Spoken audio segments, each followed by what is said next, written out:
नमस्ते, मेरा नाम है याज्ञवल्क्य। छत्तीसगढ़ की एक विधानसभा सीतापुर से विधायक हैं बीजेपी के रामकुमार टुप्पो। बीजेपी के लिए सीतापुर विधानसभा सीट काफी अहमियत रखती है, क्योंकि सीतापुर सीट जब अस्तित्व में आई उसके बाद बीजेपी अगर वहां से जीत पाई तो 2023 में ही जीत पाई, उसके पहले वो जीती ही नहीं उस सीट को। रामकुमार टुप्पो किसी नाटकीय अंदाज में अवतरित हुए और उसके बाद उन्होंने अमरजीत भगत का दिग्विजयी रथ रोक दिया। करारे अंतर से अमरजीत भगत हारे। इन दिनों रामकुमार टोप्पो फिर सुर्खियों में है, सियासत में है। तो सुर्खियों का एक मतलब यह भी है कि सवालों में है, विवादों में है, प्रश्नों में है। मगर इस सवाल और इस विवाद से अलग रामकुमार टोप्पो अपनी धुन में चल रहे हैं और कह रहे हैं कि मैं तो जो कर रहा हूं सही कर रहा हूं, इससे फायदा होगा। मसला ये हो गया है कि सीतापुर विधानसभा में विधायक रामकुमार टोप्पो ने 2 योजनाएं लाई हैं। पहली योजना ये है, उनका कहना है कि जो ग्राम पंचायत है उन ग्राम पंचायतों में एक एक सोशल वर्कर तैयार किया जाएगा, जो सोशल वर्कर को हर महीने 3,000 रुपये तनख्वाह देंगे। ये सोशल वर्कर जो भी होगा, जिसको चयन होगा, वो उस गांव की सुरक्षा करेगा, चौकीदारी करेगा, रात को ड्यूटी करेगा। उसके एक निर्धारित मापदंड प्रोफार्मा भी तय कर रहे हैं। दूसरा, एक क्यूआर कोड, एक नहीं बल्कि अलग अलग विषयों के लिए अलग अलग क्यूआर कोड जैसा कुछ तैयार किया जा रहा है। क्यूआर कोड का फंडा ये बताया जा रहा है कि आम जनता कहीं परेशान है, पानी नहीं आ रहा, बिजली नहीं है, अस्पताल गए डॉक्टर नहीं है, इस तरह की जो चीज़ें जिनसे जनता दो चार होती है, तो एक क्यूआर कोड है, उसको स्कैन करिए, समस्या लिखिए, वो एक ग्रुप में जाएगा। वो ग्रुप, ऐसे कई ग्रुप, दावा है कि ऐसे कई ग्रुप हैं जिनमें प्रशासनिक अधिकारी हैं, वो सीधे उस सूचना को देखते हैं और उस पर कार्रवाई होती है। अब इस मसले को लेकर सवाल खड़ा हुआ है। सवाल क्यों खड़ा हुआ? सवाल ये खड़ा हुआ कि भैया सरकार तो भाजपा की है, तंत्र भी भाजपा का है, तो आपको पृथक से सुरक्षा देने के लिए या लाने के लिए ये योजना क्यों लानी पड़ रही कि हर गांव में एक ठो लड़का तैयार करो और उसको गांव की सुरक्षा करेगा, 3,000 रुपये अलग से देंगे। और दूसरा ये कि क्या ये तंत्र की फेलियरिटी है कि आम जनता को अपनी छोटी छोटी समस्याओं के लिए क्यूआर कोड से अपनी बात कहनी पड़े। प्रशासनिक तंत्र पूरा व्यापक होता है, वो गांव के से लेकर राजधानी तक बैठता है, उसके बावजूद क्यूआर कोड का एक प्रयोग है। तो इन मसलों को लेकर आलोचनाओं के केंद्र में हैं रामकुमार टोप्पो, और हमने उनसे चर्चा की। यही सवाल जो मैं भूमिका में अभी आपको बता रहा था, मैंने उनसे पूछा कि ये सारी बातें उठ रही हैं, आपका क्या कहना है और ये योजना क्या है। जो कुछ उन्होंने कहा वो यहाँ हाजिर है। ये जिस तरीके से आप काम कर रहे हैं उसमें सवाल उठते हैं। जैसे अभी आपने जो 2 योजनाएं शुरू करने की बात कही है, आपने कहा कि हर गांव में एक सोशल वर्कर आप लाएंगे, वो सोशल वर्कर को 3,000 रुपये महीने की तनख्वाह मिलेगी। इसकी क्या जरूरत पड़ गई? आज देखिए, एक जमाना समय हुआ करता था कि गांव में रात को एक गुड़ी कोटवार के नाम से हुआ करते थे। वो रात को गांव-गांव में घूम के गांव की निगरानी करते थे कि रात को कोई अपराध ना हो, कोई चोरी जैसे घटना ना करे।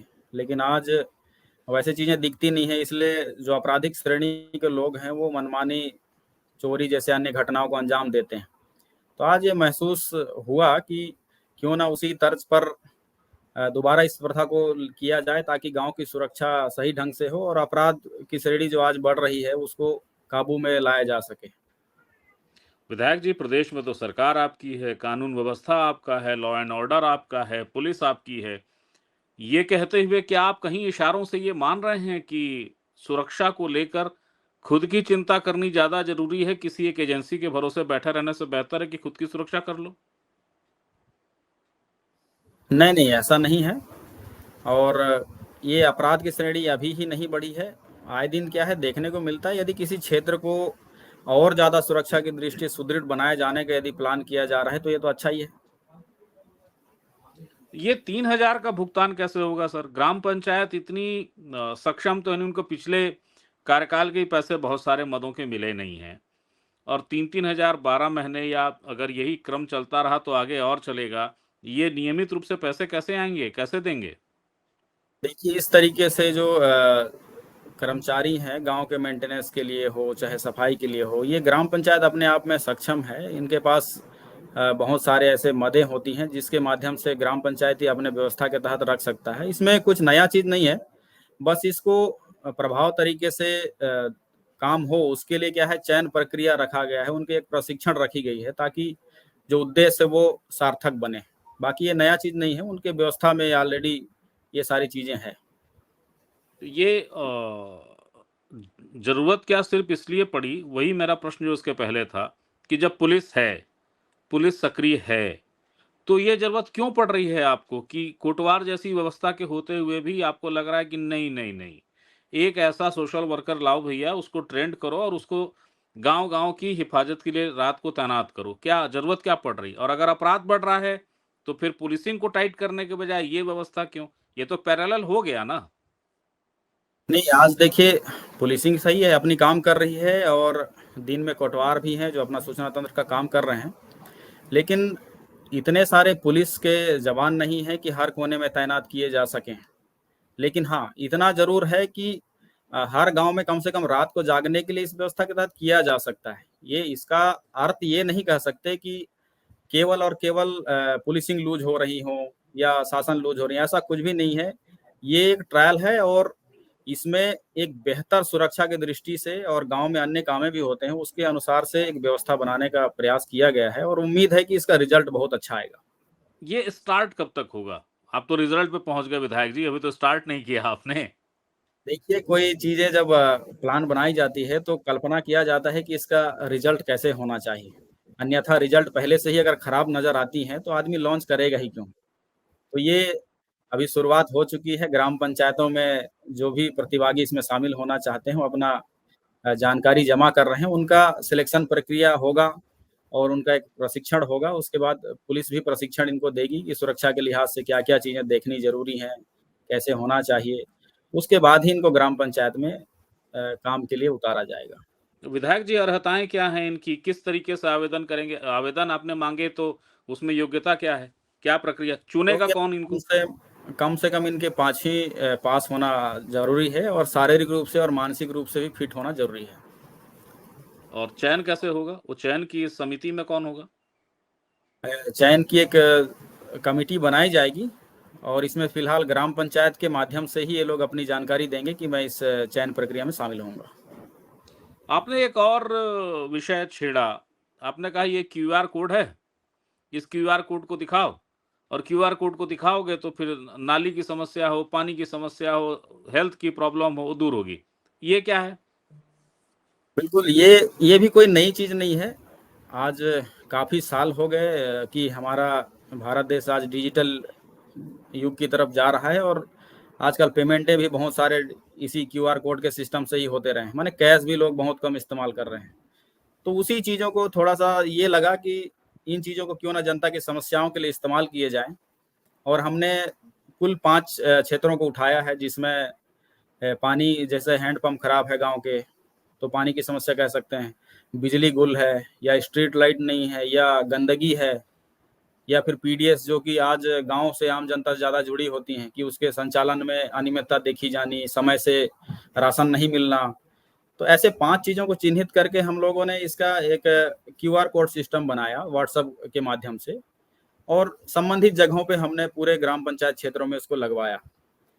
और लगवाने के बाद एक जानकारी दी है कि यदि कोई भी व्यक्ति अगर इन चीज़ों पे कमियां देखता है तो उसको क्या है, स्कैन करेगा, और स्कैन करते ही ग्रुप में उसकी जानकारी चली जाएगी, विवरण लिख के डालेगा, और विद इन कुछ समय में ही उसका रिप्लाई और निराकरण होगा। ये कोई ये नया चीज नहीं है। तरीका बाकी ये हाँ, तरीका विधायक जी, वो तो आप तो चुनाव में, आपके चुनाव में संयोग से पहुंचा था मैं, जब कई विधानसभाओं में घूम रहा था, तो आपने कहा था कि पुराने वाले जो नेताजी हैं उपलब्ध नहीं होते, मैं तो एक फोन पे उपलब्ध हूं। तो ये काम तो आपको फोन करके आपका मतदाता आपसे करा लेगा। विधायक जी, ये समस्या दूर कर दो। क्यूआर का फंडा क्यों आ गया है?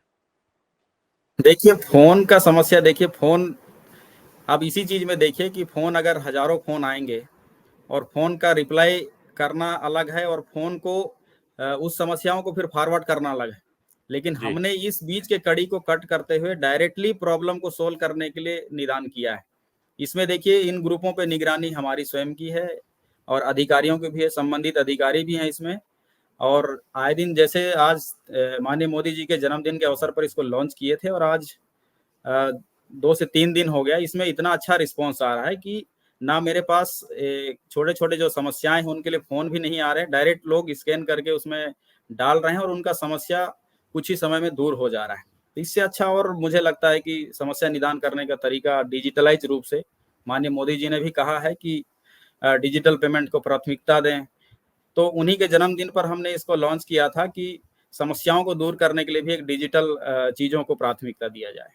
आपके विरोधी आरोप लगा रहे हैं कि राम कुमार टोप्पो वो काम सारे कर रहे हैं जिस काम से तंत्र की विश्वसनीयता पे खुद सवाल उठाते हैं। अब ये जो मूलभूत समस्याएं हैं, अगर उन समस्याओं की जानकारी तंत्र को नहीं, प्रशासन को नहीं और जनता को क्यूआर कोड के साथ बताना पड़ रहा है, तो फिर फेलियरिटी है गवर्नमेंट की। इस पर क्या कहेंगे?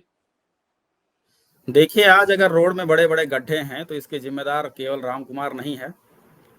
ये 20 साल का यहाँ का तंत्र बताता है कि उन्होंने गड्ढे क्यों नहीं पटवाए। यदि नगर में सड़क खराब है, तो ये उनको परिभाषित करता है कि 20 साल तक क्यों नहीं बनाए। लेकिन ये बताइए, कुछ एक समस्या ऐसी होती हैं जो आती रहती हैं और सॉल्व होती रहती हैं।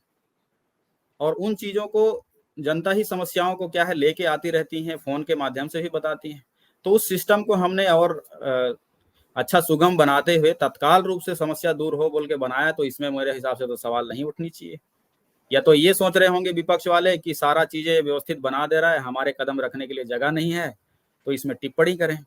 चलिए, बहुत बहुत शुक्रिया राम कुमार जी, आपने अपने व्यस्ततम समय में से हमें समय दिया और बताया कि ये जो दो नए नए नवाचार आप कर रहे हैं, जिसको लेके तमाम सवाल हैं, आखिर उस पर आपका पक्ष क्या है और बातें क्या है। हमसे बात करने के लिए, हमसे चर्चा करने के लिए बहुत बहुत शुक्रिया आपका। Thank you.